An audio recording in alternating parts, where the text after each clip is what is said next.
दोन ऍक्ट्स आहे. एक ते पिट एनडीपीएस ऍक्ट आहे 1988च्या आणि दुसरा आहे एनडीपीएस ऍक्ट तो आहे 1985च्या.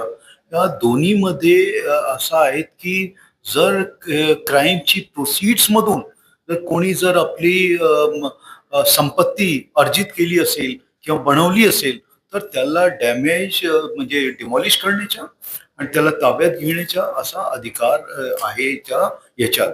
आणि त्याच्यासाठी आपल्याला जे सिव्हिक अथॉरिटीज असतात जसे महानगरपालिका त्याला आपण त्याची यादी विथ प्रूफ ते दिली पाहिजे. जर तो इलिगल याच्यात त्याच्या बांधकाम झालं असेल किंवा त्याचे प्रोसिड्स मध्ये झाला असेल तर तो डेमोलिश करण्याचा अधिकार आहे. आणि ती आधी आम्ही आता आमचे तयार होत आहे आणि त्याचे ज्यांनी 2 वेळे हे केलेले रिपीट ऑफेंडर्स आहेत तर हे रिपीट ऑफेंडर्सची त्याची यादी आपण त्यांना पाठवणार आहे.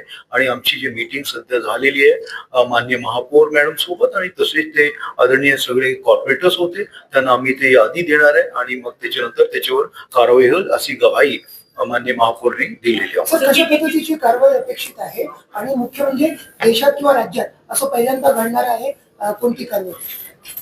याच्याबद्दल आम्हाला माहिती अजून काढायची कुठे कुठे अजून झालेलं आहे परंतु इथे आपण पहिल्यांदा हे करत होतो आणि ते आमची कारवाई सध्या चालू आहे आणि ते नक्की याच्यात आम्हाला यश मिळेल.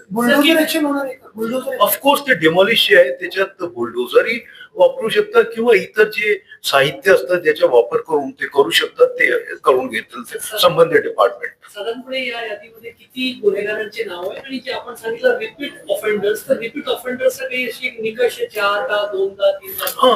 म्हणजे रिपीट म्हणजे एक झालेला त्याच्यानंतर पुन्हा पुन्हा जसे 2-3 झाले तरी तो रिपीट ऑफेंडर मध्ये येतो.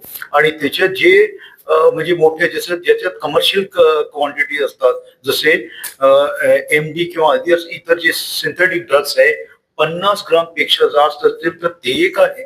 तसेच जे गांजा आहे 20 kg किंवा त्याचे पुढे तर तो जे आहे हे असे जे केसेस आहेत त्याच्यात तो पण एक महत्वपूर्ण मुद्दा आहे.